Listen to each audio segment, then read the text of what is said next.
இயேசு உங்களை நேசிக்கிறார். இந்த நாள் வேதாகம தியானத்திற்கு உங்களை அன்புடன் அழைக்கிறேன்.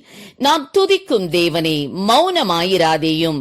109 சங்கீதம் 1 ஆறாம் ஜார்ஜ் மன்னர் ஒரு கவிதை எழுதினார். அந்த கவிதையில் ஒரு மனிதன் இருண்ட ஒரு குகைக்குள் செல்ல வேண்டி இருந்தது. அந்த குகைக்குள்ளே விஷ ஜந்துக்களோ துஷ்ட மிருகங்களோ இருக்கக்கூடும். ஆகவே அவன் காவலாளியை பார்த்து, எனக்கு ஒரு தீபத்தை தருவாயா என்று கேட்டான். அதற்கு அந்த காவலாளி, நீ அமைதியாக உன் கரத்தினால் கர்த்தருடைய கரத்தை இறுக பற்றிக்கொள். அந்த கரம் உலக பிரகாரமான எந்த விளக்கை பார்க்கிலும் மேலான ஒளியை உனக்கு கொடுக்கும். அது பாதுகாப்பான வழியிலே உன்னை அழைத்து செல்லும். நீ அந்தகாரமான காரிருளை கடந்து செல்ல அது உதவும் என்று சொன்னான். ஆம், எனக்கு அருமையானவர்களே, யோபு பக்தனுடைய வாழ்க்கையிலே தாங்கொண்ணா துயரத்தோடு கூட கர்த்தருடைய மௌனமும் இணைந்து கொண்டது. யோபு புத்தகத்தை வாசிக்கும் போது ஏன் நீதிமான்கள் துன்பப்படுகிறார்கள், ஏன் துன்மார்க்கர் செழித்திருக்கிறார்கள், ஏன் நல்லவர்களுக்கு துன்பம் வரும்போது கர்த்தர் அமைதியாயிருக்கிறார் என்று பல கேள்விகள் அடுக்கடுக்காய் எழுகின்றன.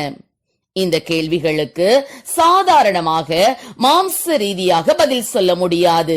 ஆனால் யோபு பக்தன் விசுவாசத்தினால் கர்த்தருடைய கரத்தை பிடித்துக் கொண்டார். அந்த நம்பிக்கையிலே தைரியமாய் அந்தகாரமுள்ள குகைக்குள்ளே கடந்து சென்றார். கர்த்தருடைய கரம் அவரை விட்டு விலகவே இல்லை. இருளான பகுதியிலே அவர் நடக்கும்போது சொன்னார், இதோ நான் முன்னாக போனாலும் அவர் இல்லை, பின்னாக போனாலும் அவரை காணேன். இடது புறத்தில் அவர் கிரியை செய்தும் அவரை காணேன், வலது புறத்திலும் நான் அவரை காணாத படிக்கு ஒளித்திருக்கிறார். ஆனாலும் நான் போகும் வழியை அவர் அறிவார். அவர் என்னை சோதித்த பின் நான் பொன்னாக விளங்குவேன் என்று. உங்களுடைய வாழ்க்கையிலும் கூட பாடுகளின் நேரத்தில் ஏன் கர்த்தர் மௌனமாயிருக்கிறார் என்று நீங்கள் நினைக்கலாம். ஆம், கர்த்தர் உங்களை பொன்னாக விளங்க செய்யவே இந்த பாடுகளை அனுமதித்திருக்கிறார் என்பதை அறிந்து கொள்ளுங்கள். இந்த பாடுகளுக்கு அப்பால் ஒரு பெரிய மகிமை உண்டு. நீங்கள் கிறிஸ்துவோடு கூட பாடுபட்டால் அவரோடு கூட அரசாளவும் செய்வீர்கள்.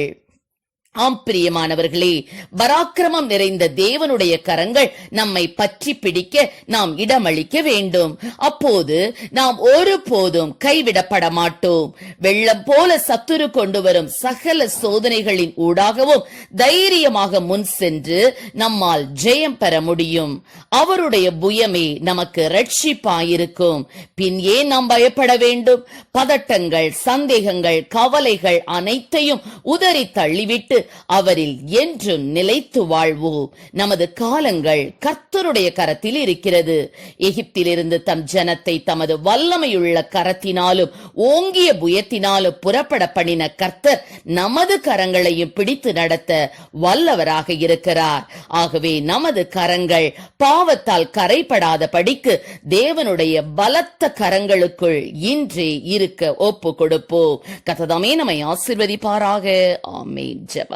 எங்களை அதிகமாக நேசித்துவள் நடத்துகிறீங்களா பரலோக பிதாவே, பல்வேறு பாடுகளின் மத்தியிலே நாங்கள் கடந்து செல்லும் போது அப்பா ஸ்தோத்திர ஆண்டவரே, உம்முடைய கரங்களை அப்பா, அந்த தயவுள்ள கரத்தை, பலத்த கரத்தை, வல்லமையுள்ள கரத்தை, பராக்கிரமம் உள்ள கரத்தை, உன்னதமான கரத்தை, நீதிய கரத்தை அப்பா நாங்கள் ஆண்டவரே பிடித்துக் கொள்ளக்கூடிய கிருபைகளை கொடுப்பீராக. ரஜா ஆண்டவரே ஸ்தோத்திரப்பா, உம்முடைய வல்லமையுள்ள கரம் எங்களோடு கூட அப்பா உறுதியாய் ஆண்டவரே இணைந்திருக்கட்டும். அப்பா நாங்கள் அப்பா அந்த கரத்தை உதறி தள்ளிவிட்டு செல்லாதபடி ஆண்டவரே விசுவாசத்தோடு உமோடு கூட நடக்கக்கூடிய கிருபைகளை கொடும். ஆசீர்வதியும். இயேசுவின் நாமத்திலே ஜெபிக்கிறோம் நல்ல பிதாவே. ஆமென்.